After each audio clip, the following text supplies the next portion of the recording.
전북교육청이 무려 70여 개에 달하는 근조기를 운용해 가면서 배달 용역을 맡은 업체가 총전보다 10배 넘는 수익을 거두게 됐다는 소식 전해드렸는데요.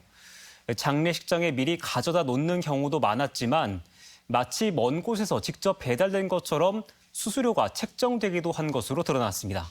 이런 방식으로 수천만 원대 수수료를 벌어들인 사업자는 수의계약으로 선정됐는데요. 누군지 봤더니 교육감 선거 당시 캠프 관계자의 가족이었습니다. 허현우 기자가 취재했습니다. 서거석 교육감 취임 후 근조기를 제작하고 배달하는 데만 1억 가까운 예산을 써 논란이 됐던 전북교육청. 기쁨은 함께하면 2배가 되고 슬픔은 함께하면 반으로 준다. 그런 취지로 해서 근조기를 좀 늘렸고. 각 지역별로 근조기를 배달할 때 건당 수수료를 얼마씩 지급하는지 정리된 단가표입니다. 전주는 18,000원으로 책정돼 있는 반면 군산은 38,000원, 순창이나 무주는 43,000원까지 책정돼 있습니다. 교육청이 있는 전주를 기준으로 거리에 따라 배달료가 매겨져 있는 방식임을 알 수 있습니다. 과연 이 같은 수수료 책정 방식이 적정한 것일까? 이 단가 자체는 어떻게 매겨진 거예요? 저희도 업체하고의 서로 이제 그 단가 거기서 제시하는 부분들도 있고 우리가 봤을 때 뭐 이제 적정하다라고. 군산의 한 장례식장을 찾아가 봤습니다. 다양한 근조기 중 도지사나 시장과 같은 주요 기관장들의 깃발을 사무실 한켠에 상시 보관하고 있습니다. 조문이 필요할 때마다 바로 설치해 쓰는 건데 논란이 된 서거석 교육감의 근조기도 보입니다. 따로 보관을 하죠.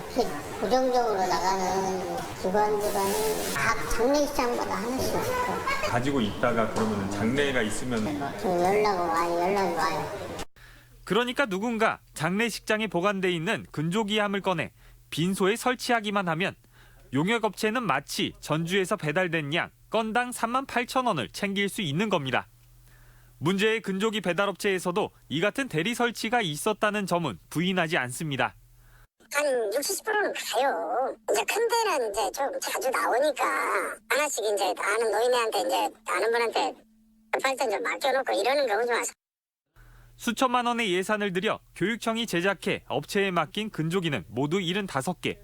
도내 모든 장례식장에 하나씩 배치하고도 남는 숫자입니다.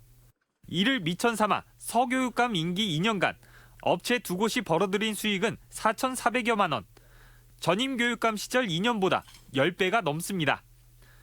업체 선정도 공개 입찰이 아닌 수의 계약으로 자연스레 특혜 의혹이 따를 수밖에 없는 상황. 전혀 검색해도 나오는 업체가 아닌 것 같아가지고 좀 의아해가지고요. 이제 아름아름 알았을 거라고 저희도 이제 추정을 합니다. 그냥. 특히 올해부터 배달 용역을 맡게 된 사업자는 서거석 교육감의 선거 캠프에서 조직 관리를 맡았던 인물의 부인입니다. 당선되시기 전에 뭐 측근들한테 이제 그런 얘기를 한번 좀 해보고 싶다 그런 얘기를 한 적은 있었으나 좀 이 일을 해보고 싶다라고. 아니 서교육감은 얘기한 게 아니고. 전북교육청은 수수료 책정 방식에 문제가 있다는 점은 시인하면서도 지역별로 분류해 운영하기는 현실적으로 어렵다는 입장입니다.